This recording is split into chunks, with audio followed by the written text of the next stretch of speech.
thank you so much for watching this incredible film. I want to welcome back the filmmaking team that brought this film to us, which is author Don Ruggles and filmmaker Mariel Rodriguez McGill. Thank you so much for joining us for this brief Q&A. How are you guys doing today? Just great. Thank you so much. Thanks for having us. Oh, of course. So I think it's worth starting. How did this come together? How did the two of you connect? How did this film get going? Where did it start? Well, I will answer that. I had a request from Rocky Mountain PBS to do a program called Arts District. And that discussion led to the concept of producing a full-length documentary. And being an architect, I really wasn't familiar with the film and documentary world. And I reached out to a friend of mine that knows a lot about film, Barbara Bridges. And she in turn connected me with Donald Zuckerman that led us to Mariel.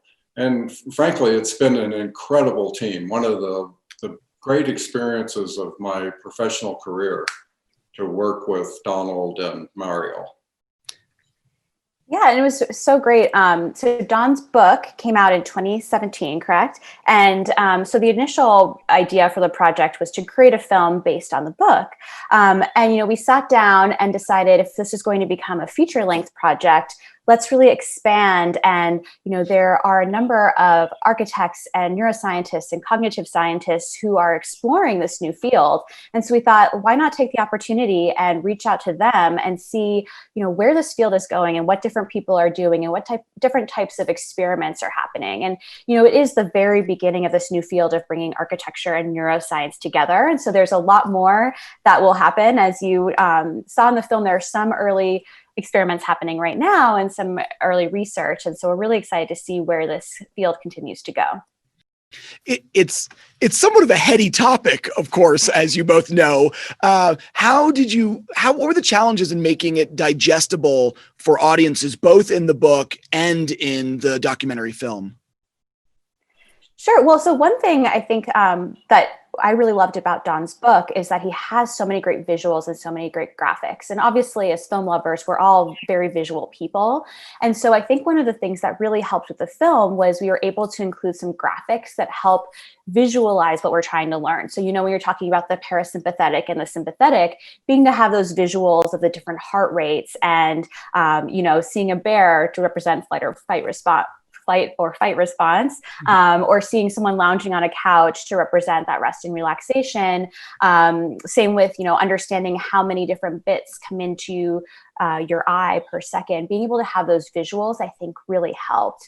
And we worked with a really great Coloradan, Sean Ender, who did all of our animation and those graphics. And he was really able to take what we were talking about, what the experts were talking about on film, and translate that into some really great visuals for the audience.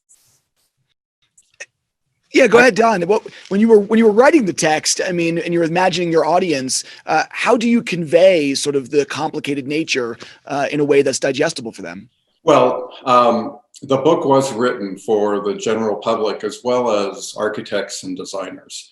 And when I first came upon this information about 10 years ago and I started to research it, it was quite detailed and really wasn't focused on the architectural profession. It was coming out of the neuroscience profession. So what I tried to do was sort through it and find the concepts that were applicable to architecture and interior design that the general public could relate to. So the language was specifically set up to convey some simple concepts that are frankly not so simple in terms of research and the science behind it. However, it comes down to a really basic need that all human beings have, and that is to feel well. And we're constantly looking out for that, and we're also constantly protecting it if we have it.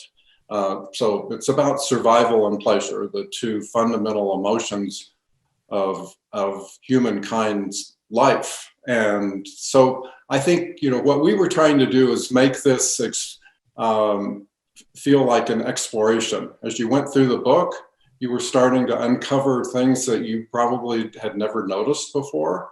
And these are all concepts coming out of the neuroscience community. So we specifically made it relatable to a really broad public, but bringing to them important neuroscience concepts.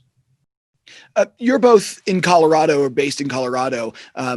Colorado has not historically been a big filmmaking town, as you know, Marielle.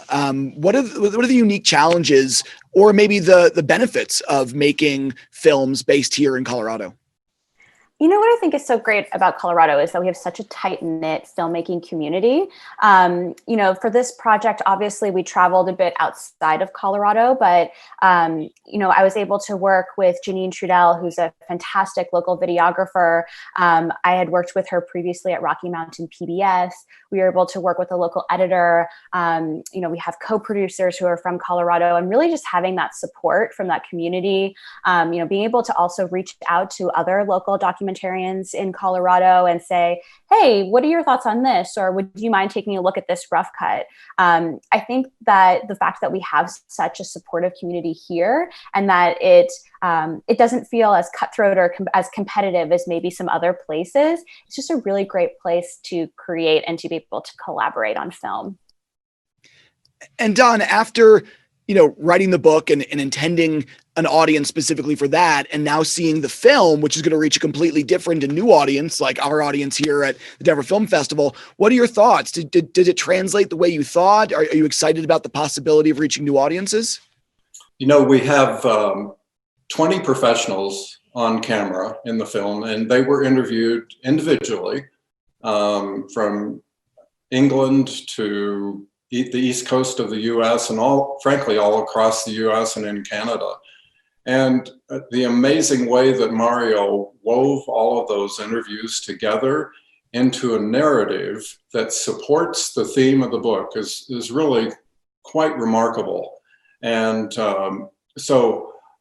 my feeling is, it was a great translation, and there were very few items or points in the book that really got skipped over. So everything's touched upon within our time window that we have, and done beautifully so. It's really remarkable. Marielle, I've got to ask you about this voiceover, because of course, when I first saw the film, you were still in process trying to lock in that voiceover. You ended up with incredible narration by Martha Stewart. Can you tell us about the process of getting from finished film or rough cut to getting an amazing narration by Martha Stewart? Sure. So for a long time, we had a scratch track, which was me just recording voice on iPhone headphones. We were really thinking, who could really make this film pop with the narration? And we were really passionate about finding someone who is a lover of architecture. And so we did some research and discovered that Martha Stewart studied architecture when she was in college. She has a passion for architecture. Really a love for it. And so we reached out, and we were, surprised that less than a week later, she said, yes, I'm interested. I'd love to do the narration. And, she was on vacation at her summer home. And so we had to wait a little while to be able to actually make that narration happen. But, and plus COVID, of course, adds so many hoops to jump through, but I was able to actually visit her home up in, in upstate New York earlier this fall. And she was lovely. We sat down across the table from each other, recorded the audio, and it was cool. She was giving some anecdotes about architecture that she had learned when she was studying it a couple of years ago. And so it was really great to have that conversation, to be able to talk with her about architecture and then have her voice just really bring the film to life. And so we're really lucky that Martha decided to be a part of the film. Well, it's an incredible film. She's an amazing addition to an already incredible film and an incredible story. Is there anything else that we think we should cover for our audiences before we say goodbye? Well, one of the goals is to really just keep that conversation going. I know we're so lucky to be a part of the Denver Film Festival, and we're so excited that this film is premiering here in our home state and to this home audience. And really, with the film festival online, you can so many other people are able to access this film. So we're really excited about that. And then we hope that eventually it becomes a tool that instructors are able to use in the classroom to engage with students who are studying both architecture and neuroscience, and encourage them to look at these other studies that are going on right now and perhaps incorporate some of this information into their own work. Well, awesome. Thank you, Marielle. Thank you, Don, for being here and sharing your work with us.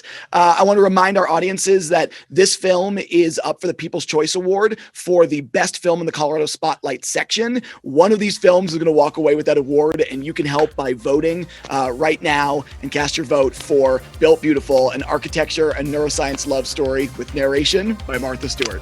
Thank you so much. Thank you.